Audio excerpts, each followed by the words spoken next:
கோவை நரசிபுரம் அருகே ஊருக்குள் புகுந்த ஒற்றை காட்டு யானையால் பரபரப்பு. கோவை மாவட்டம் தொண்டாமுத்தூர் அடுத்த நரசிபுரம் புல்லாக்க கவுண்டன் புதூர் பகுதியில் ஊருக்குள் புகுந்த ஒற்றை காட்டு யானையால் பொதுமக்கள் அச்சமடைந்துள்ளனர்.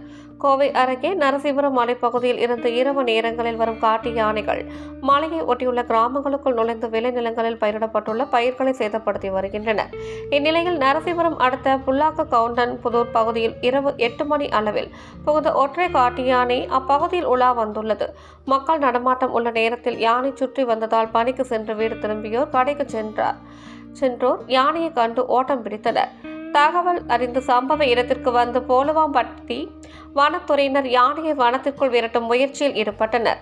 மேலும் பொதுமக்களை வீட்டை விட்டு வெளியே வர வேண்டாம் எனவும் ஒலிபெருக்கி மூலம் எச்சரிக்கை விடுத்தனர். பின்னர் நீண்ட நேரம் போராடி யானையை வனப்பகுதிக்குள் வனத்துறையினர் விரட்டினர். ஒற்றை காட்டு யானை ஊருக்குள் சுற்றி வரும் சிசிடிவி காட்சிகள் மற்றும் பொதுமக்களை விரட்டும் வீடியோ காட்சிகள் சமூக வலைதளங்களில் பரவி வைரலாகி வருகிறது.